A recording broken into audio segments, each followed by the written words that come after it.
जिनैथि 3 बोसोरारि दुलाराय बाथौ गौथुमनि महोत्सवआवहाय जों मोननो हादों 2020 मायथाइयाव पद्मश्री बान्था मोननाय डक्टर मंगलसिं हाज'वारी जंजु दङ बिथांखौ जों गिबियावनो बरायना लाग्रोनाय जाबाय। 2020 मायथाइयाव नोंथाङा पद्मश्री बान्था मोननो हादोंमोन बेनि सोमोन्दै एसे बुंनो खावलायबाय सारखौ। पद्मश्री बान्थाखौ थांनाय 25 जानुवारिनि बेलासे समाव आंनो government of India, government of Assam, DC बेनिफ्राय एसपि क'क्राझार बिथांमोनहा फारियै नोंथाङा पद्मश्री एवार्ड मोननानै हरनायाव आं आरो गोमोदों। बेनि सोमोन्दै बोरै बे पद्मश्री एवार्डखौ होखो आं बिथांमोनाव सोंफामबाय। बिथांमोना बुंबाय जे बेखौ जोङो आसाम सरकारनिफ्राय भारत सरकारनो दैथायहरदोंमोन। भारत सरकारनिफ्राय बेखौ एनाउन्स हरबाय जे नोंथाङा 21 मायथाइयारि बे पद्मश्री एवार्डखौ मोननो हादों होननानै। अब्ला आङो बिथांमोननो कंग्रेचुलेसन होनायसै, आरोबाव न'खराव मिथिहोनायसै। गिबियाव आंनिनो मिसेस मुस्रिमा बिन्देश्वरी हाज'वारिनो खिन्थाबाय, गथ' गथायनो खिन्थाबाय। बिनि उनाव मिडियाफ्रा खबर लाबाय जेरैखि जाया, आरो ओइदिननि मोनाबिलियाव टिभि निउस, अखानायै गासै आसाम नेसनेल पेपारफ्राव ओंखारलांबाय, मिडियाफ्राव ओंखारलांबाय। बेबायदियै पद्मश्री बान्थाखौ मोनदों होननानै मिथिजादों। आरो नोंथाङा जिहेतु 2020 मायथाइयाव पद्मश्री बान्था मोनबाय, आरो बिनि सिगाङावबो गोबां बान्थाफोर मोनदों। नोंथाङा दिनैसिम बबे बेलायाव बान्था मोननो हादों फोरमायदों? आङो 2005 मायथाइयाव साहित्य एकाडेमि बान्था मोनदोंमोन। बिनि सिगाङाव नाथाय आङो 2001 मायथाइनिफ्राय लागातार बुंनो थाङोब्ला लिन्ट्रि जयी एवार्ड मोनदों। बे एवार्डआ दासिम 40 एवार्ड जाबाय।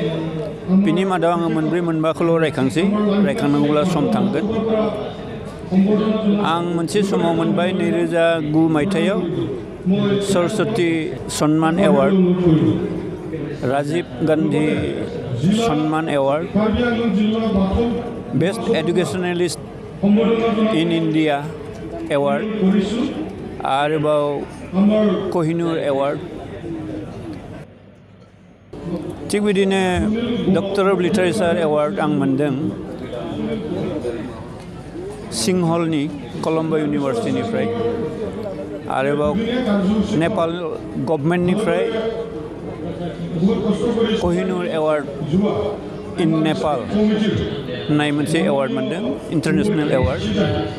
बेबायदिनो गासै 40 एवार्ड नेसनेल इन्टारनेसनेल मोननाय जाबाय।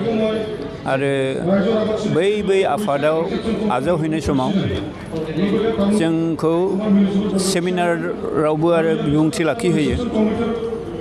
बेफोर बिबुंथि लाखिनायाव आङो हानायमानि बोराइ बाथौनि दहाय लानानै, आरोबाव बाथौनि सोमोन्दै सुंथाबै बुंनानैब्लाबो नेसनेल इन्टारनेसनेल लेभेलाव आं फोरमायथिबोदों। आरो बाथौ आर'ज मेथाइ रोजाबहोयो बिथांमोनहा। बे समाव आङो दोंनै दोंथामसो बाथौ आर'ज मेथाइ रोजाबनानै आरो बेखौ इंराजियाव रावस्लायनानै दिन्थिनाय जाबोदों। नोंथाङा जिहेतु 2020 मायथाइयाव पद्मश्री बान्था मोनदों, बेखौ बबे बिथिंनिफ्राय बे पद्मश्री बान्थाखौ मोननो हादोंमोन? बेयो government of Assam, government of इन्डियाया बे बाथ्राखौनो बुंदों, सोलोंथाइ आरो थुनलाइ बे आयदायाव नोंथांनो पद्मश्री एवार्डखौ होनाय जादों। जिहेतु दिनै दुलाराय बाथौ गौथुमनि महोत्सवआवहाय नोंथांखौ गोबां प्रिन्सिपेलफोरा बानबावदों, बोरै मोनदांदों? आङो दिनैनि बे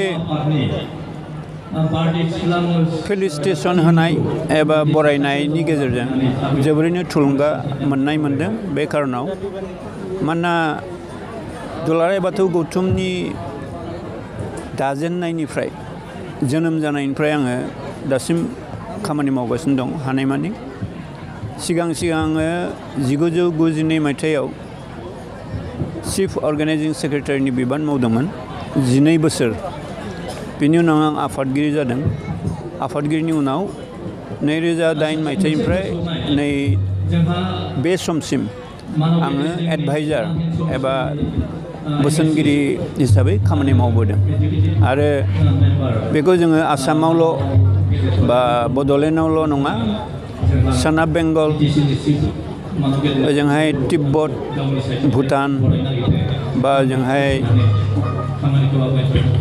सोनाब बेंगल नागालेण्ड अरुणाचल मेघालया बा बेबायदिनो हानायसेबां त्रिपुराहालागैबो बेखौ फोसावहैनाय जादों आरो जोङो बांलादेशआव फोसावहैनायनिबो दा प्रजेक्ट लादों बिथांमोनजों जगाजग जागासिनो दङ बै जायगायाव फोसावनायनि गेजेरजों बाथौ धोरोमखौ गोसारहोनो हादों होननानै जों मिजिंथियो जिहेतुके दिनैनि सानावहाय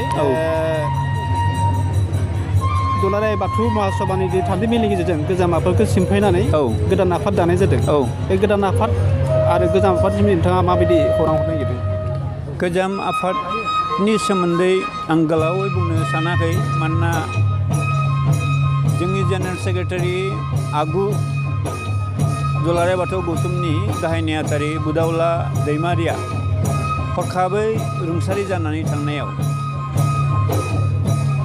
दासिम गोदानै सायख'जानाय गणेश दैमारिया बायदि जेंना जेंगोनानि गेजेरजों सामलायबोनो गोनां जादोंमोन आरोबाव लकडाउनाव नंथ्राब्लाबो 10 दानसो जेबो मावनो हायै जानानै थाबाय सरकारनावबो नुजाथिनो हाया आर'ज हैनोबो हाया बा बिदिनो बुंथिहैनोबो हाया बेबायदि अबस्थायावबो गोग्लैदों दा नैबे गोदान दा आफाद दाबाय बे गोदान आफादा सिगांनिख्रुइ साबसिन हामसिनै गोख्रोंसिनै मावलांगोन होननानै जों मिजिंथियो आरो बोराइ बाथौआ जोंनो गोहो बोलो थुलुंगा सारसिगोन होननानै जों मिजिंथिदों